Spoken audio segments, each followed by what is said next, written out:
El siguiente segmento tiene contenido o opinión. La entrevista en A Primera Hora. Analizamos los hechos del momento junto a sus protagonistas. 8:06 en la mañana, gracias por la sintonía, gracias por la interacción, gracias por continuar junto a nosotros en este lunes, inicio de semana. 55 días de aislamiento social, 56 desde la declaratoria del estado de excepción. Segunda semana con Quito en semáforo en rojo. Segunda semana, iniciamos hoy, de esto que se ha denominado la nueva normalidad, y evidentemente eso tiene una serie de bemoles. Silrad a continuación va justamente a explorar lo que está pasando en la capital de la República. Adelante, Silrad. Muchas gracias, Fabri. Así es, 8 de la mañana con 7 minutos. Ya nos encontramos precisamente con Santiago Guarderas, vicealcalde de la capital, para hablar precisamente sobre esta nueva normalidad en la ciudad de Quito. ¿Qué tal? Muy buenos días, señor vicealcalde. Bienvenido. Muy buenos días, muchas gracias. Un saludo a todos los radioescuchas del prestigioso medio de comunicación social.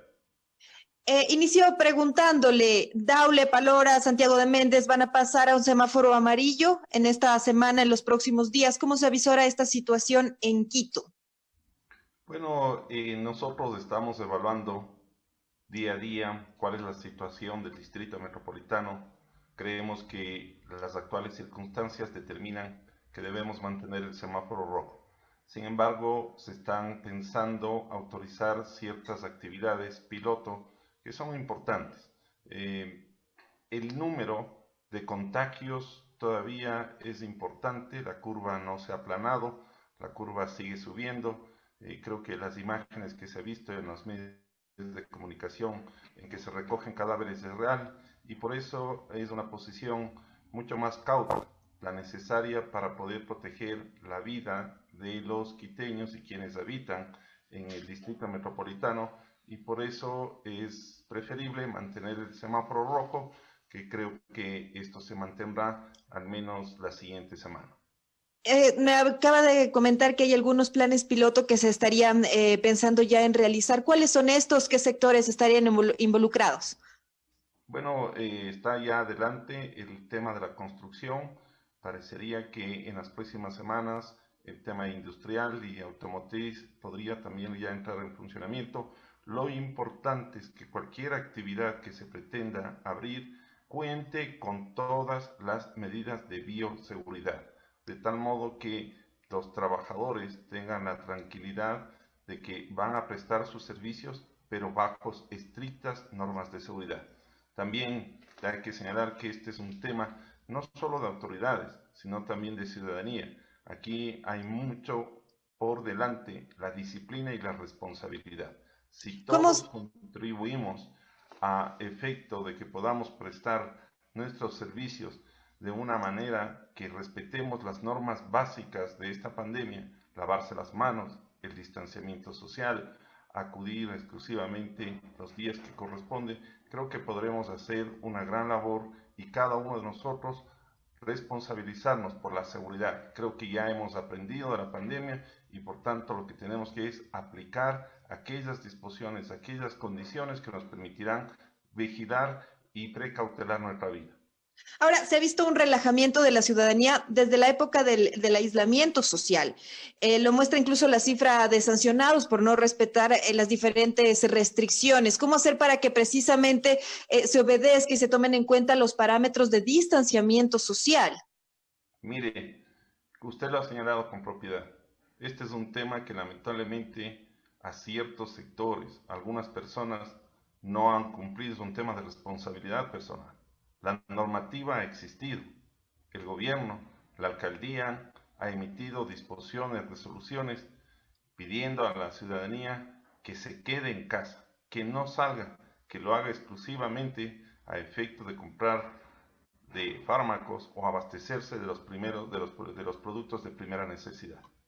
Pero precisamente, ¿qué acciones tomar entonces como autoridades? Es que quiero decirle, ha existido controles.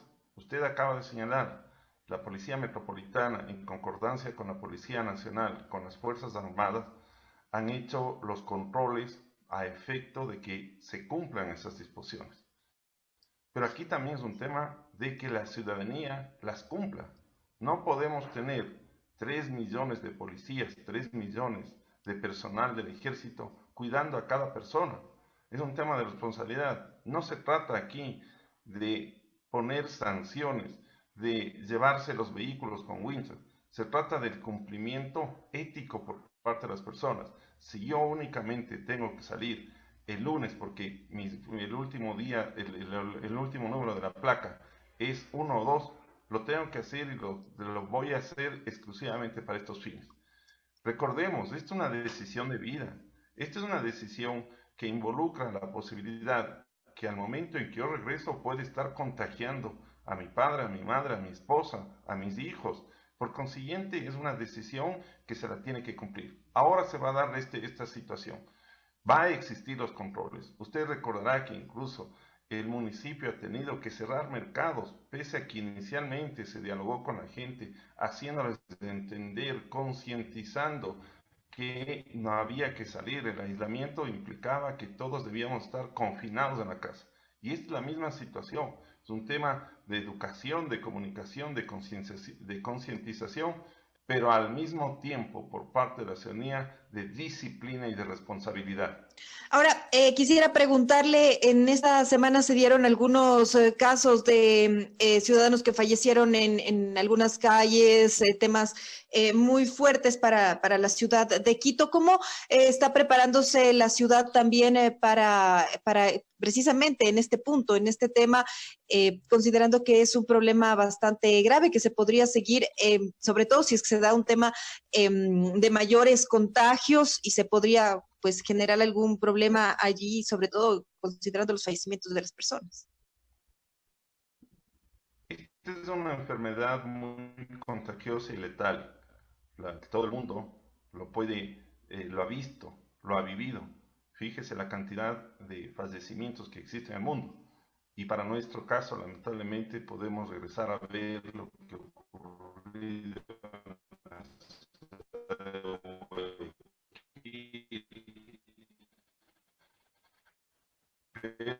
es justamente lo que estamos nosotros de precautelar, que no vayan destinados para el tratamiento de esta enfermedad, casi están llegando al límite. Sin embargo, hay muchas personas que son asintomáticas, que este es el mayor problema, porque definitivamente, como no tienen síntomas, son las que van a contagiar y de hecho provocan esta situación. Pero justamente como se ha venido preparando, el Distrito Metropolitano ha habilitado un hospital temporal en el Bicentenario con 370 camas a efecto de que aquellas personas que tienen síntomas leves o moderados puedan acudir y aislarse. El mismo hecho de estar en casa podría ocasionar un contagio.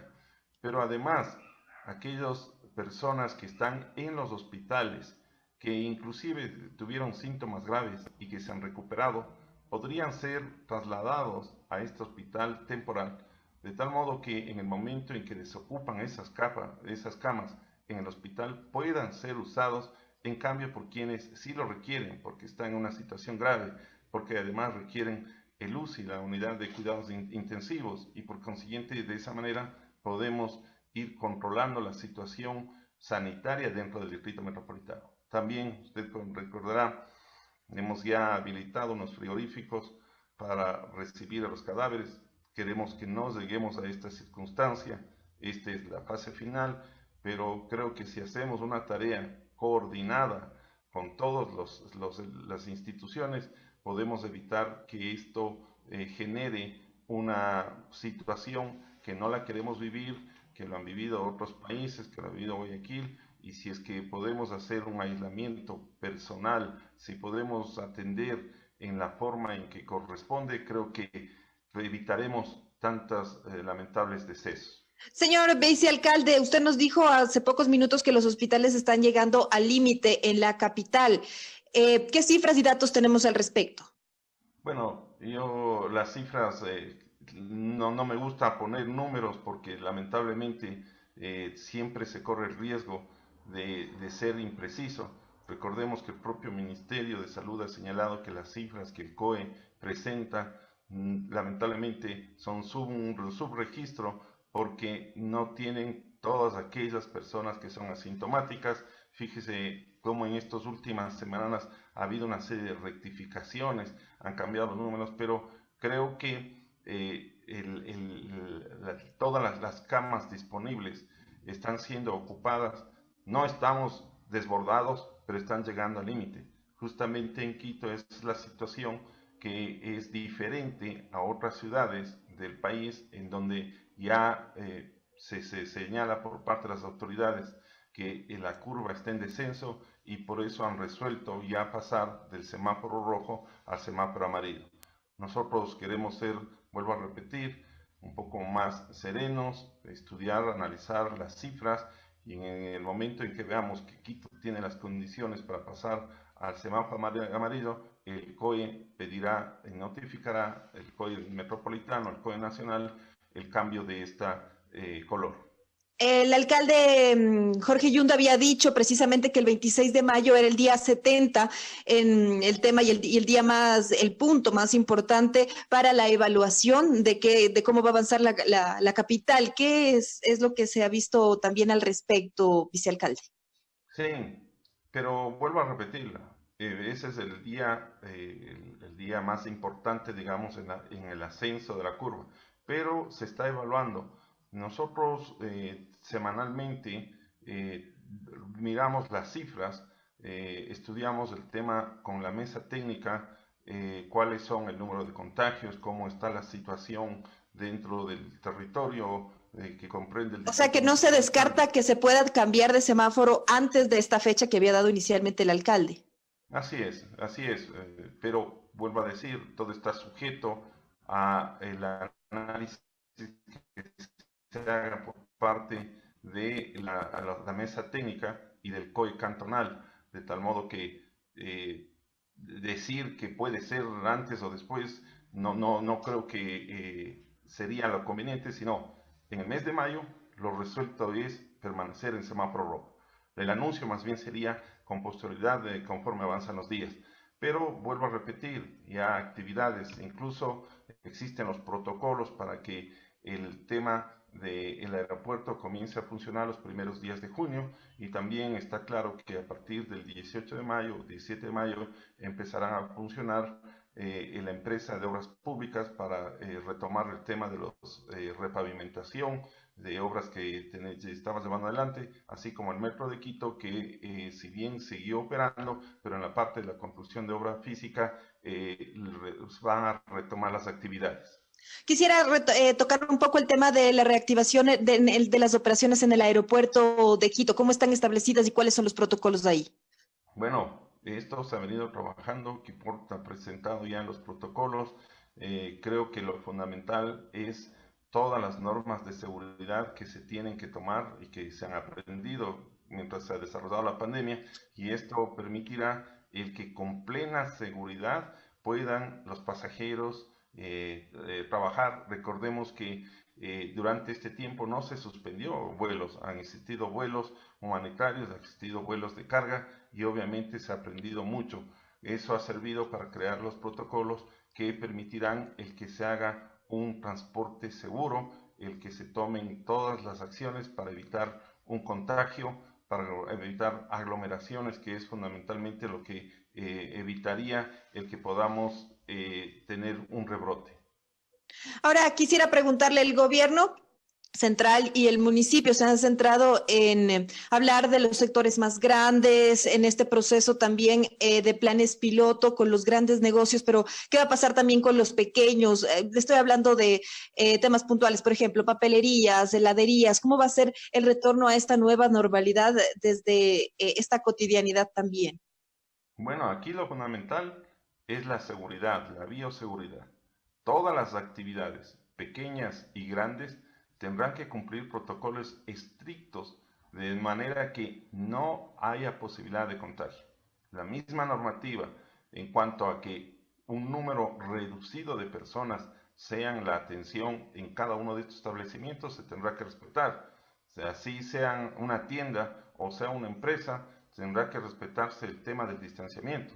Si hay una capacidad de personas en un determinado, diga usted, una papelería, y únicamente para respetar el distanciamiento podrán ingresar en el momento en que se abra. 2 o 3 personas tendrán que hacerlo y tendremos que hacer colas para poder entrar ordenadamente. Aquí lo que funciona es la disciplina y obviamente que toda la persona porte su mascarilla, que respete el distanciamiento social, que se lave las manos. 3 cuestiones que deben quedar muy claro.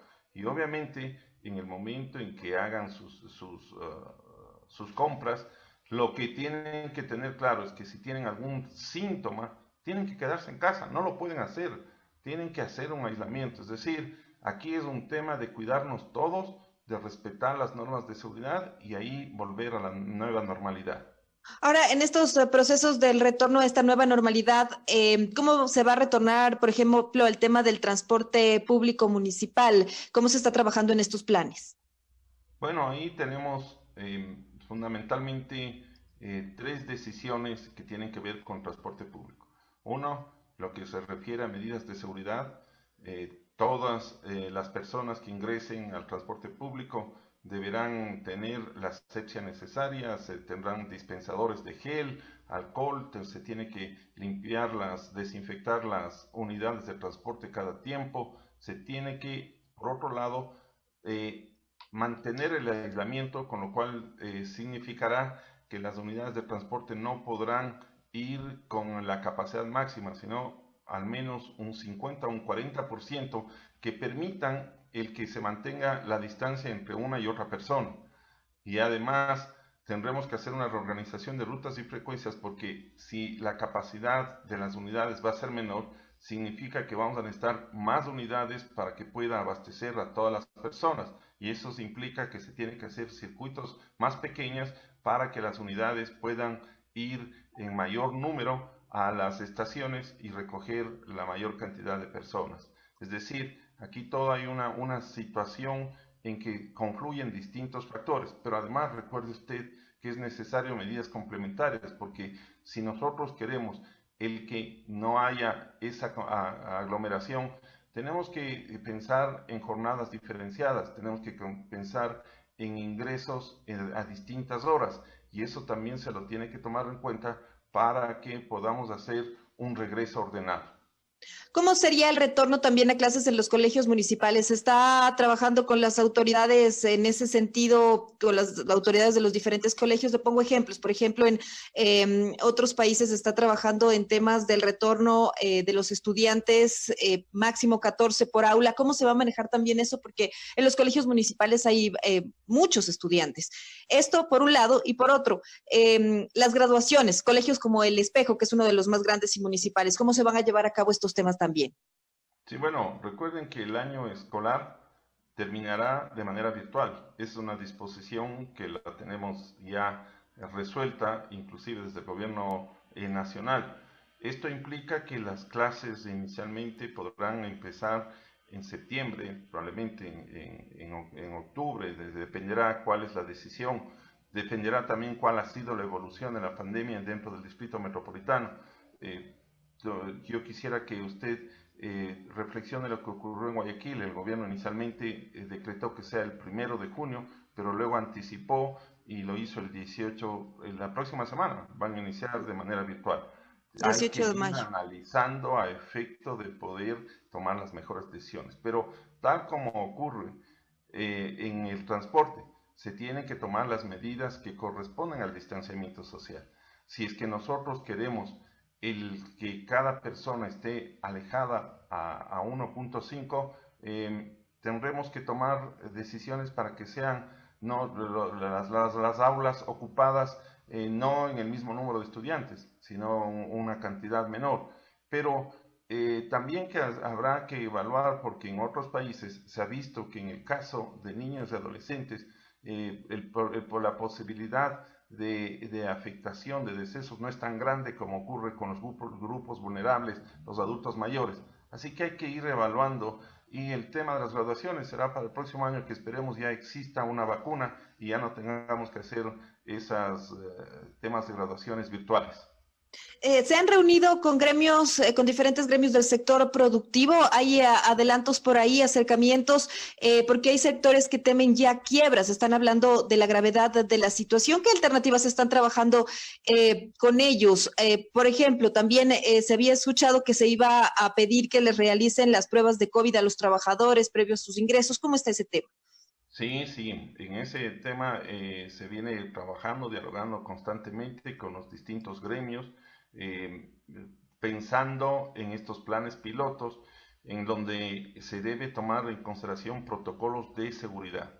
Y uno de ellos es importante, la necesidad de hacer los test a los trabajadores, porque recordemos que el hecho de que uno solo de los trabajadores esté contagiado pone en peligro toda la operación de la obra, de la industria, del establecimiento, y por eso es necesario el que, además de dotarle de todos los elementos de seguridad, la mascarilla, de tenerles un lavabo en el donde puedan lavarse las manos y que haya el distanciamiento que corresponde.